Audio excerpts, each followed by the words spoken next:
Hi friends, நான் உங்களோட this is Uma. இன்றைக்கி நம்ம சேனலில் டிஸ்கஸ் பண்ண போகிற திருப்புகள் என்னென்னு பார்க்கலாம். அதுக்கு முன்னாடி வாங்க டைரெக்டாக லேட் பண்ண வீடியோக்குள்ளே போயிடலாம்.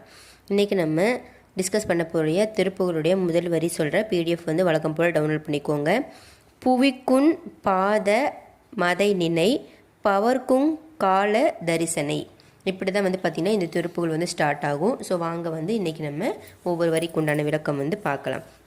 ஃபஸ்ட்டு என்ன சொன்னேன், புவிக்குன் பாதமதை நினைப்பவர்க்கும் கால தரிசனை புலக்கண் கூடும் அப்படிங்கிற இந்த வரிக்கு உண்டான அர்த்தம். இந்த திருப்புகளில் இந்த அடிக்கு பார்த்திங்கன்னா வேறு சில பொருள்களும் உண்டு. அது நான் என்னென்னு சொல்கிறேன், அது எப்படி நம்ம எடுத்துக்கணும் அப்படின்னு சொல்கிறேன். புலக்கண் கூடும் அப்படிங்கிறது இருக்க உண்மையை பார்த்திங்கன்னா நம்ம எதிர்மறையாக இந்த திருப்புகளை எடுத்துக்கணும். எப்படி அப்படின்னா, முருகப்பெருமானே பூமியில் பார்த்திங்கன்னா உங்களுடைய திருவடியை நினைக்கக்கூடிய அடியவர்களுக்கு ஏமனுடைய தரிசனம் புலனாகிய கண்ணில் படக்கூடாது. அதாவது உங்களுடைய பாதம் இந்த பூமியில் நினைப்பவங்களுக்கு ஈயம தரிசனம் கண்ணில் படக்கூடாது அப்படின்னு சொல்கிறாங்க. ஆனால் கால தரிசனை அப்படிங்கிறதுக்கு இந்த இடத்துல எப்படி எடுத்துக்கிறாங்க அப்படின்னா, முக்காலங்களையும் அறிதல் அப்படின்னு நம்ம பொருள் எடுத்துக்கணும். ஸோ கால தரிசனை அப்படின்னா முக்காலங்களையும் அறிதல் அப்படின்னு சொல்லி பொருள் எடுத்துக்கிட்டு, பூமியில் முருகப்பெருமானை உங்களுடைய திருவடியை நினைக்கக்கூடிய அடியவர்கள் நம்மளுக்கு பார்த்திங்கன்னா முக்காலங்களையும் அறியக்கூடிய அறிவாற்றல் உண்டாகும் அப்படின்னு சொல்லிட்டு தான் நம்ம பொருள் எடுத்துக்கணுமே தவிர ஈயம தரிசன புலனாகிய கண்ணில் படாது அப்படிங்கிறத நம்ம எடுத்துக்கக்கூடாது. சரிங்களா?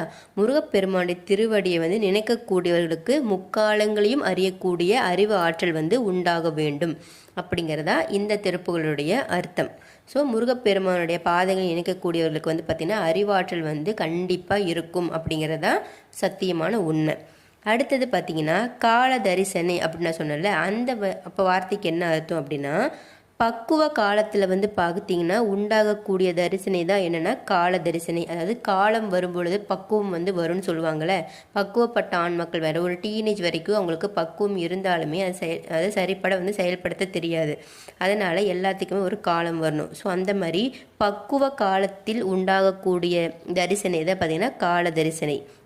இதை எப்படி சொல்கிறாங்கன்னா, ஆன்மாக்களுக்கு இரு வினையை சொல்கிறாங்க. என்ன வினை அப்படின்னா, மலபரிபாகம், ஓகேங்களா, சக்தி நிபாதம், இது ரெண்டுமே நிகழ்ந்த போது இறைவனுடைய அருட்காட்சி வெளிப்படும் அப்படிங்கிறத அர்த்தம். ஸோ கரெக்டான தருணம் வரும் பொழுது முருகப்பெருமானுடைய அருட்காட்சி வெளிப்படும் அப்படின்னு சொல்கிறாங்க. அதுதான் கால தரிசனை.